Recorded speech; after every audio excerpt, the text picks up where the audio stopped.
Welcome back to Be a Better Baddie. Welcome back, friends and family of the podcast. It is I am back. And today we are talking about how to master dating apps. I feel like this is everyone's favorite topic, but before I jump into it, you know what this podcast is. It's the podcast to help you become a better baddie, and I am going to coach you, cheerlead for you, teach for you, and mostly walk alongside you on this journey. Every single episode that I create is dedicated to helping you become a better version of you. So with that, I want to jump into our episode about mastering dating apps. So right now, raise your hand. Raise your hand if you have used a dating app. I think all of you are raising your hand right now, okay? Or, at least according to my research, which I'm about to go into right now, 30% of you are raising your hand. So this fact surprised me. I'm looking at pewresearch.org. Of course, all of my sources are always linked in my blog. So go to beabetterbaddie.com, and there you will see the blog with the resources. So 3 in 10 adults in the United States say that they've ever used a dating site or an app. But it varies by sexuality. So basically, gay, where am I? Lesbian, gay, and bisexual adults are twice as likely to use a dating app more than straight people. I could see that because that makes sense, because it's hard to meet people anyways. Maybe it's safer to meet other gay people online instead of assuming people you see are gay, just like we can't assume anyone we see are straight, really. So I guess I could see that. About 12% of adults say that they have been in a committed relationship or married to someone they met through a dating app. So that's very small. But see, I'm just going to stick with one article because, of course, you can go and do your research, because another one, well, you know what? This is another one. But I read another statistic that said in the U.S., 39% of couples in 2019 said they met online. So that's okay. That still aligns. But 12% have been in a long-term, committed, fruitful, I'm going to put that word in there, fruitful relationship with someone that they met online. About 60% of online daters said they had a positive experience with these platforms. So that's a lot of people that said they had a positive experience. But they dug a little deeper into it, and apparently your level of satisfaction with a dating app correlates to your level of education. So if you have a bachelor's degree or an advanced degree, you are more likely to be happy with your experience on a dating app than someone with a high school diploma. I'm not really sure why. That's very interesting. I'm assuming options. You know what? Yeah, I can see that. Options, and this, people may look down on you or treat you differently based off your level of education as well. That's going to be next episode, where we talk about dating up and dating down. So that's really exciting that I found that. This one I felt is a no-brainer, and I guess because I'm a woman and this is about women, I'm just like, duh. But apparently women are more likely than men to categorize certain information as essential to see in other users' profiles. So women say that it's very important that profiles include the type of relationship the person wants, their religious beliefs, and their job. Duh. Why would I not want to know that information? Because that is pertinent information. Why would I? Yeah. So, but apparently men are not looking at that. So, let's see. Now, this one I found very interesting. This is the last one, and I just skimmed through it. But more than half of Americans say that relationships that begin on a dating site or an app are just as successful as those that begin in person. That's wild.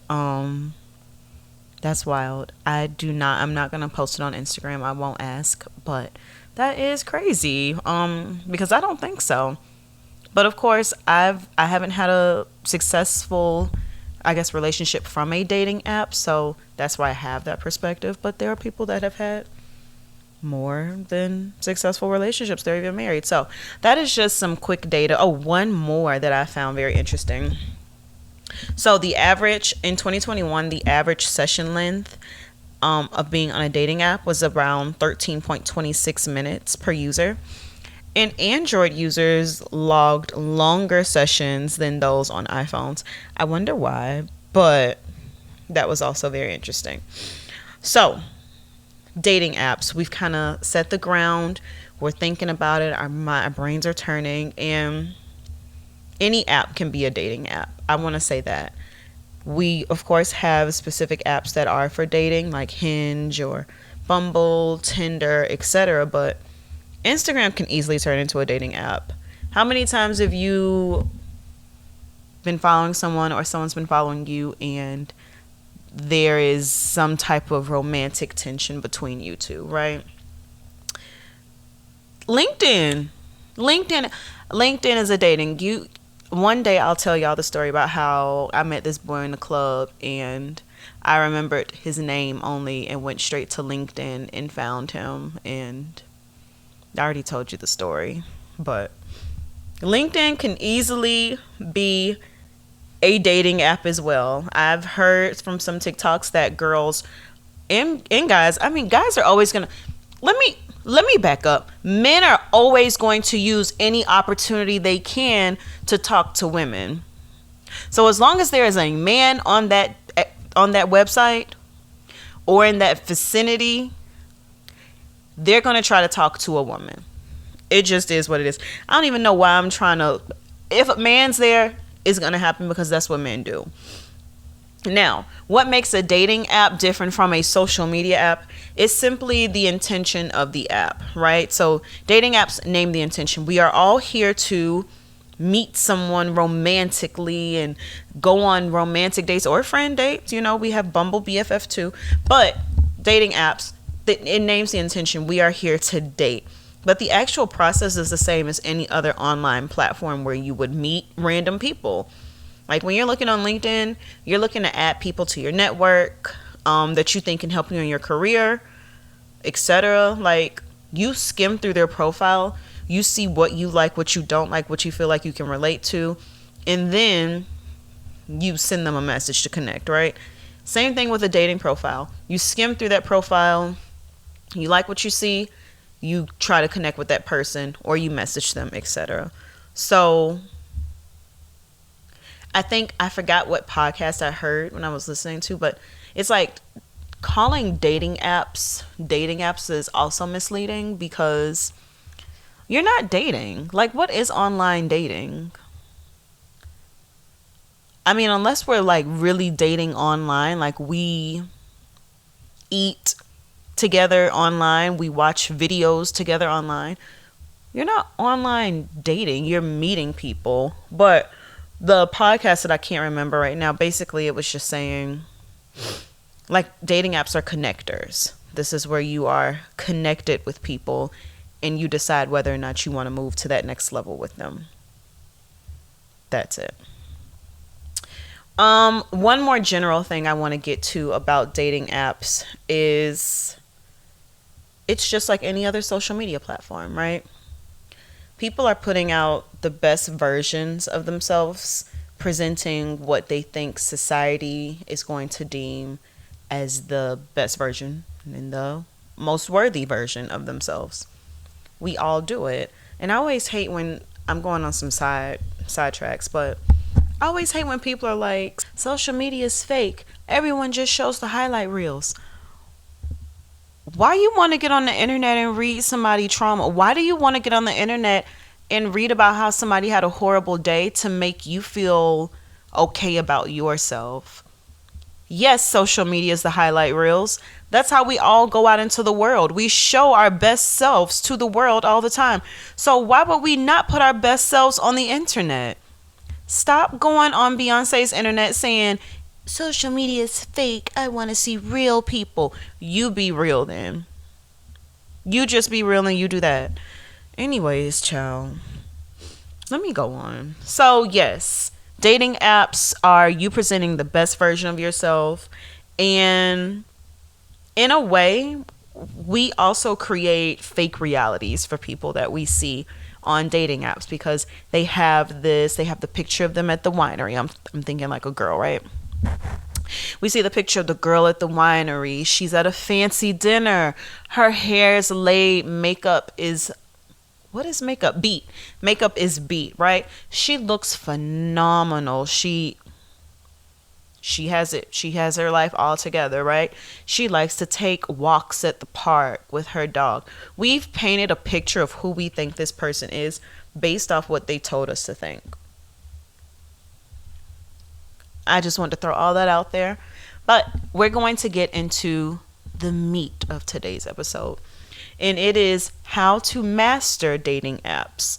I wanted to talk about, I guess, ground ourselves in what my opinion is on dating apps or some facts and statistics I found around dating apps.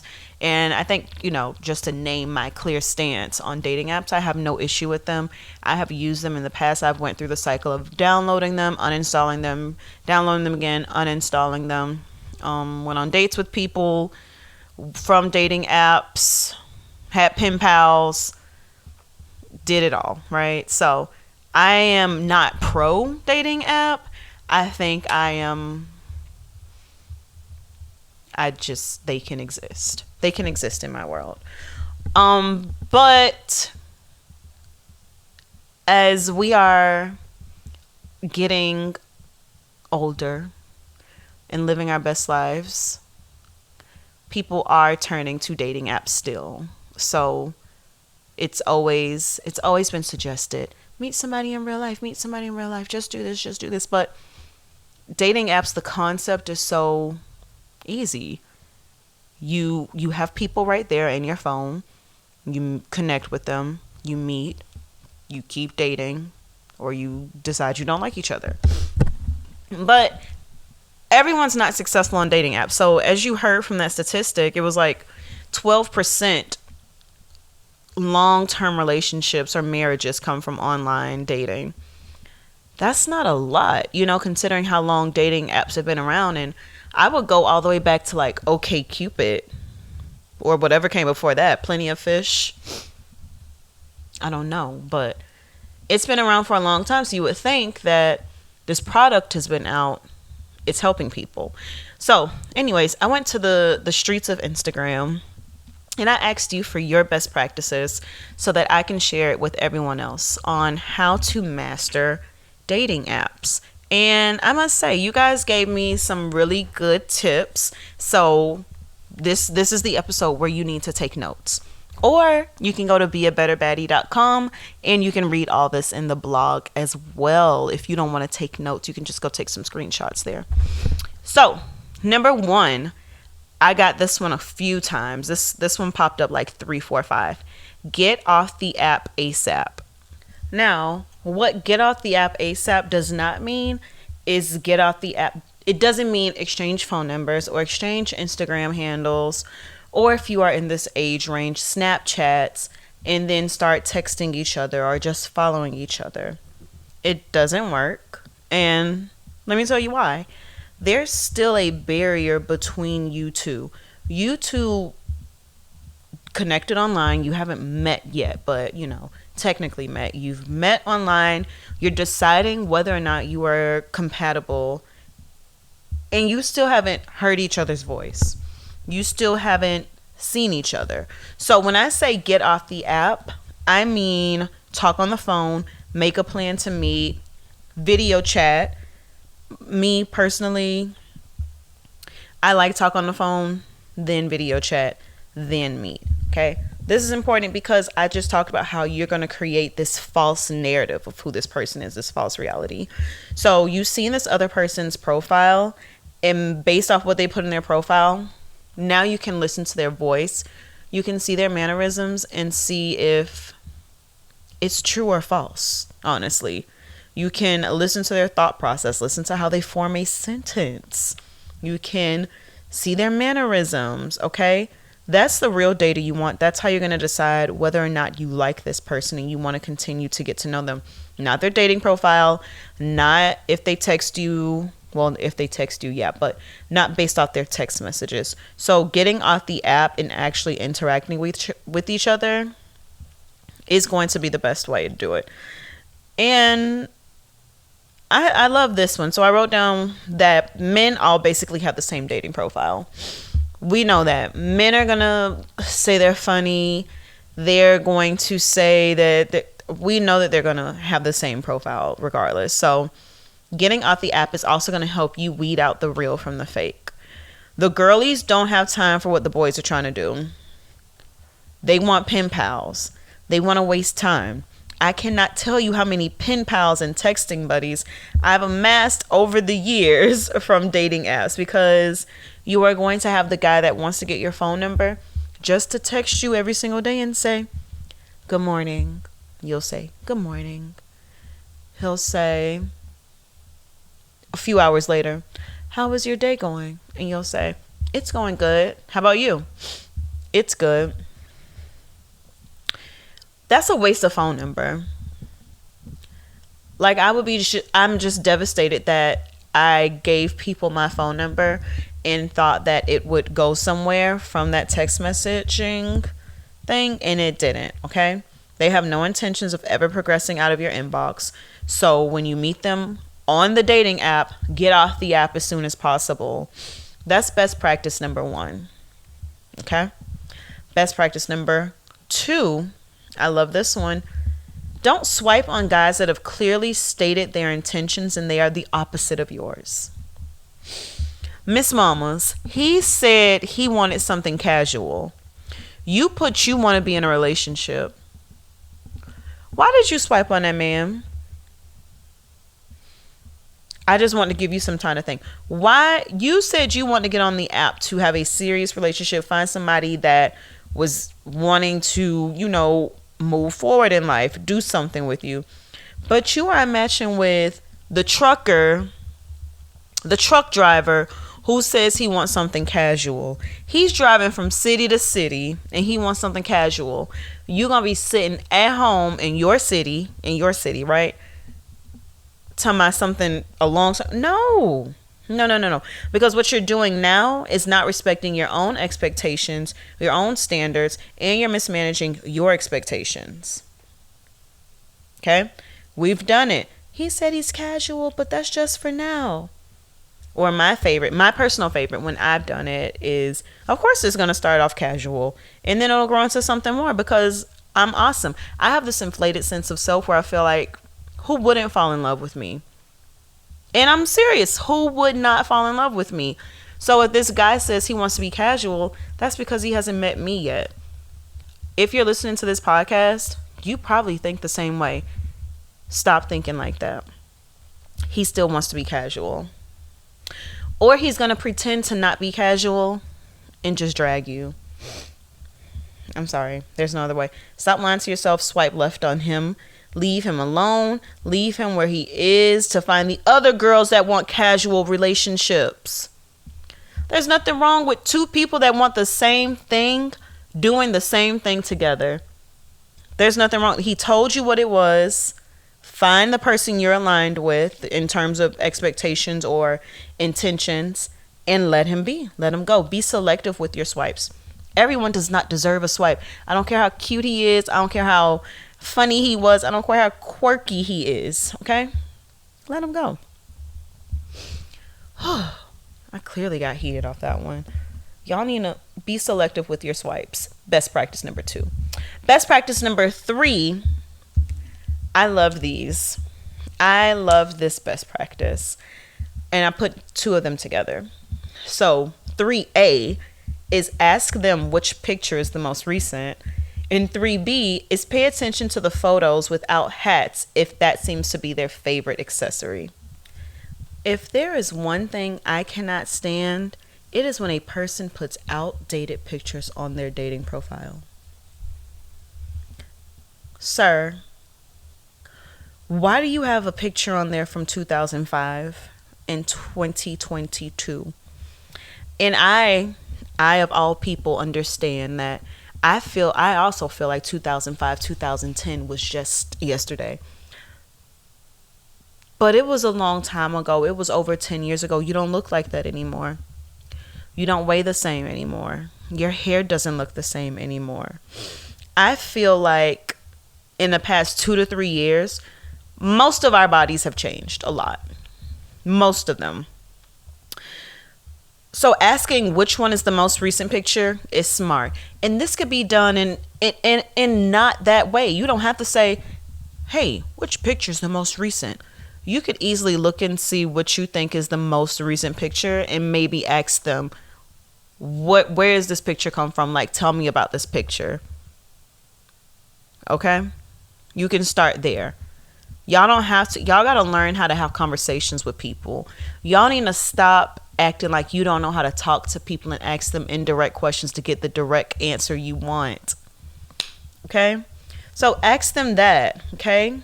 That's very smart. And I never thought to ask that before because I don't know. I think I could tell. I don't know. But definitely ask. This is a good best practice. Now the hat thing. Lord knows you cannot trust a man that always wears a hat. Let me throw on a quick story time about this guy that I had a crush on. I had a crush on him for like a good 2 years. You know, like I saw him at a party one time and then like he was like adjacent, his I don't know, his existence, his friend group was sort of adjacent to my existence / friend group, but we never directly collided. But we followed each other on Instagram and he'd always wear a hat, right? I thought nothing of it initially. Nothing, absolutely nothing. I was like, you know, he's super cute. And he is so cute with his hat on. I was obsessed for a good month, I think. A month he had me. Until girl, he posted a picture without a hat. I couldn't believe it. I was in shock, I must say. So, all that to say, we can't trust men that always wear hats. They're hiding something. And you want to figure out if you are willing to accept what they are hiding sooner rather than later. And no, a hat is not synonymous with a woman wearing weaves and units. It's not. It's not. Go argue with your mother if you want to know why. Don't argue with me. Now, my heart was crushed because of a hat. Don't let yours. Okay? Find a hatless pick and decide if that's something you could deal with. Last pro tip. And I want to share this one because it was said multiple times. And I think we all go through it. The thought, but it happens. It doesn't happen. But this last pro tip is don't delete the app / delete it. Everyone's going to say, go meet somebody in person. My favorite is if you just sit at a bar by yourself, a man's going to walk up to you. No, I told y'all, like, being in clubs and activities or work, like some type of, thing. I think that is the best way to meet other people because you're already aligned with that person because you're doing a similar activity. I have never had a one-off meeting with a person grow into something more. Like, I've met plenty of people at clubs and bars or just out. And it also depends, like, I don't know. Like, let me get back to this. Now, dating apps are very stressful and apparently they're very bad for your mental health. So I was reading a study and it said that dating app users reported lower self-esteem and lower psychosocial well-being than non-users, which stems from regular rejection. Men more so than women because men face this more because men are getting rejected more than women are because about half of their matches never message them back. And y'all did wrong for that. You went on there and swiped on that man, said you want to talk to him. He messaged you. You didn't message him back. You ruined his self-esteem. Be selective with your swipe. Stop swiping on people if you know you don't want to talk to them. It's also like, I know this has been stated too, but it's almost like we're treating people as if they are disposable. They are just a swipe, right? You would never just walk away from somebody in real life when they're talking to you. Like, you wouldn't. So stop it.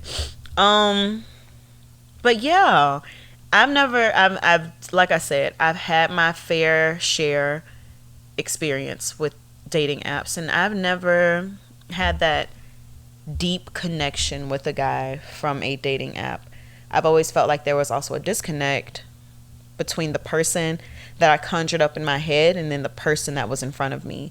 And it's almost like, it's kind of like icky, even like it gives me the ick when I'm like out with a guy. Like, I remember this one guy I was dating for like maybe 3-ish months, and I got the ick when I thought, ew, I met you on Hinge. Like, who are you? You know? And especially when you learn those quirks and mannerisms over time versus seeing them up front.